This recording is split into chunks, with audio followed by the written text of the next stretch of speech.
এমন জীবন তুমি করো হে গঠন, মরণে হাসিবে তুমি, কাঁদিবে ভুবন। হাদিসের মধ্যে আসছে, আল্লাহ রাসূল সাল্লাল্লাহু আলাইহি ওয়াসাল্লাম বলছেন, যার ভিতরে জেহাদি প্রেরণা নাই, ওর মৃত্যু হবে মুনাফিকের মৃত্যু।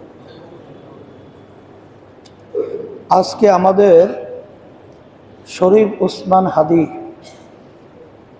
আজকে বাংলাদেশের মধ্যে ইতিহাস রচনা করে গেছেন। আধিপত্যবাদ যারা আমাদের স্বাধীন দেশটাকে বিভিন্ন সময়ে নীল নকশার মাধ্যমে অশান্তি করে সর্বক্ষণ আগুন ধাউ ধাউ করে জ্বালিয়েছে, এই অন্যায় প্রতিবাদে ন্যায়ের পক্ষে আমাদের শরীফ ওসমান হাদি একটা ইতিহাস এবং আমাদের চেতনা। আজকে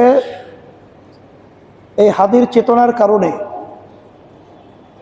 আমরা লক্ষ্য করেছি সারা বাংলাদেশের ঘরে ঘরে আজকে অনেক হাদি তৈরি হয়ে গেছে। আল্লাহ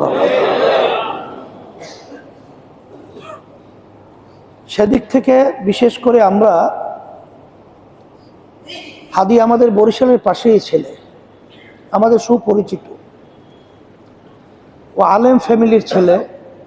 ওর আব্বা সহ ভাই সহ বাগিয়া মাদ্রাসার প্রিন্সিপাল বড় ভাই, আমাদের সাথে সাংঘাতিকভাবে তার একটা সম্পর্ক। এই ছেলেটা কিভাবে ওই সেই ইতিহাস যে হাজার বছর শ্রীগালের মতো বেঁচে না থেকে একদিন সিংহের মতো গর্জন দিয়ে তারপর দুনিয়া থেকে বিদায় হওয়া অনেক, সেই বাস্তবতা হাদি আমাদেরকে শিখিয়ে গেছে, আমরা দেখেছি।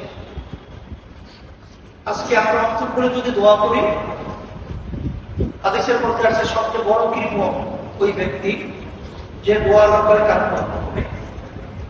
আজকে যদি আমরা তার জন্য অন্তর করে দোয়া করতে পারি, এমন একদিন আসবে কেউই কি থাকবে না, সবাই কিন্তু একদিন গণনা করে যেতে হবে। আমাদের হওয়া দেখে লাভ নাই, বিভিন্ন গুণী বিভিন্ন ধরনের চুরু ভয় আমাদেরকে দেখে লাভ নাই। আল্লাহ তোমাকে দুনিয়াতে পাঠিয়েছেন, যতদিন আল্লাহ দুনিয়াতে আসবে ততদিন থাকবো, কিন্তু যতদিন বেঁচে থাকবো ন্যায়ের পক্ষে বলন্দ আওয়াজ সহ বেঁচে থাকবে। শ্রীগানের মতো সেভাবে বেঁচে থেকে কোনো লাভ নাই।